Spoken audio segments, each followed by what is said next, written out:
Kartik coaching centre में आप सभी का स्वागत है। बच्चों, आज हम क्लास 10 वास्तविक संख्याएं, जिसे कहते हैं रियल नंबर, वास्तविक संख्याएं,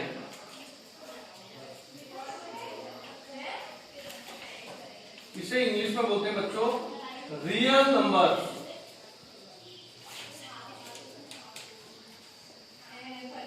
प्यारे बच्चों, इस चैप्टर को मैं इस हिसाब से पढ़ा रहा हूं। अब मैं सिर्फ हाफिली आपके आने वाली है बहुत जल्द। उसके इंपॉर्टेंट क्वेश्चन जो इस चैप्टर से आ सकते हैं, जो सबसे इंपॉर्टेंट है, क्योंकि पूरा चैप्टर एक क्वेश्चन करना संभव नहीं है। सबसे महत्वपूर्ण प्रश्न है क्वेश्चन 1। सिद्ध कीजिए, एक्सरसाइज 1.2 का है, वैसे बहुत छोटी एक्सरसाइज है। देखो, सिद्ध कीजिए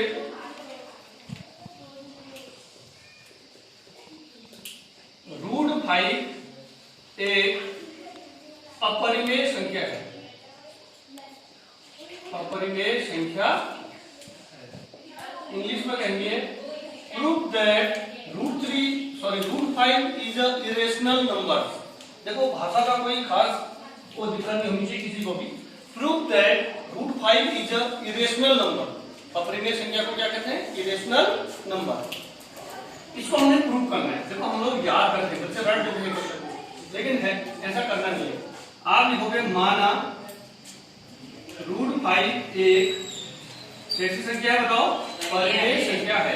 इसका उल्टा मानोगे, कैसी संख्या है? परिमेय संख्या है। वो कह रहा है √3 एक अपरिमेय संख्या है, तो आपने क्या कह दिया? आपने कहा सर ये अपरिमेय संख्या नहीं है, ये क्या है? परिमेय संख्या। तो भाई परिमेय संख्या है, तो इसे P/Q के रूप में लिख सकते हो, नहीं लिख सकते हो?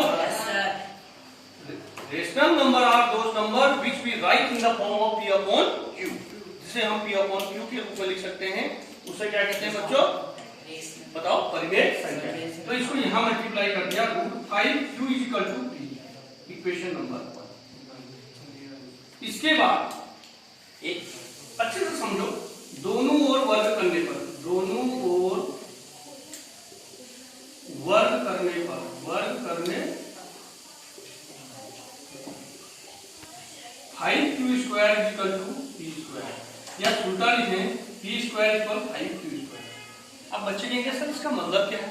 जैसे मैं आपको एक छोटी सी बात बताता हूँ, 10 = 2 × 5 लिखा। इसका मतलब जान लो क्या है? इसका मतलब 10 में 2 का भी डिवाइड होता है और 5 का भी डिवाइड होता है, तो 2 × 5 लिख दिया।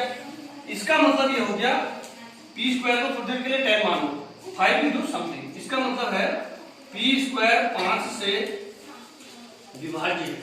सीधे से मतलब P² में 5 का भाग जाता है। आम भाषा में समझो, जैसे 10 = 2 × 5, इसका मतलब हो गया 10 में 5 का भागा जाता है, ऐसे समझो।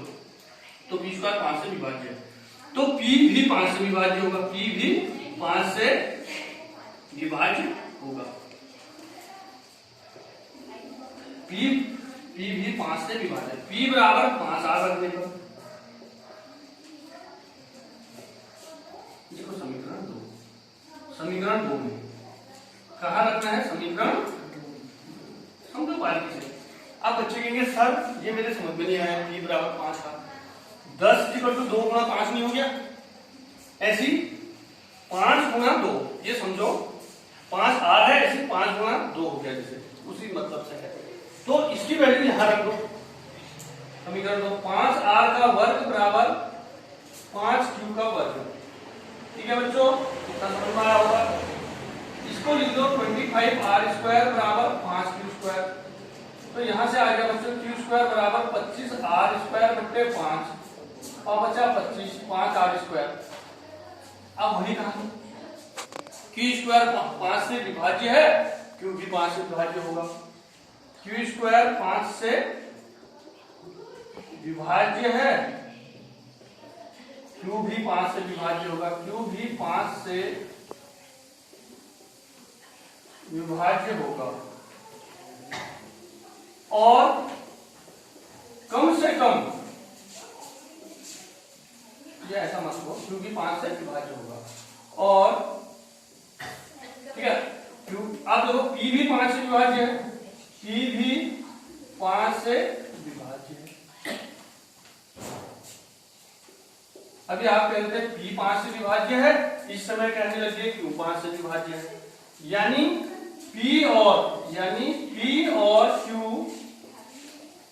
दोनों 5 से विभाज्य हैं, दोनों 5 से विभाज्य हैं अभी के हिसाब से। और कम से कम इन दोनों में से एक तो 5 से विभाज्य है, इन दोनों में से एक 5 से विभाज्य है। जो हमारे द्वारा माने गए तथ्य का विरोधाभास है। अतः √5 एक अपरिमेय संख्या है। बच्चों इसको इंग्लिश में बता देता हूँ, कई बच्चे इंग्लिश में दे रहे हैं, तो ध्यान दीजिएगा इधर। Prove that √5 is an irrational number. We have to prove that √5 is a irrational number. First we assume that √5 is a rational number. So we write it √5 is equal to P upon Q. √5Q is equal to P. Squaring both sides. 5Q square is equal to P square. P square is equal to 5Q square. It means P square is divisible by 5 or P is divisible by 5. If P is divisible by 5, we can write it P equal 5R. Putting P equal to 5R in equation second, here we put it 5R square is equal to 5Q square. 25R square is equal to 5.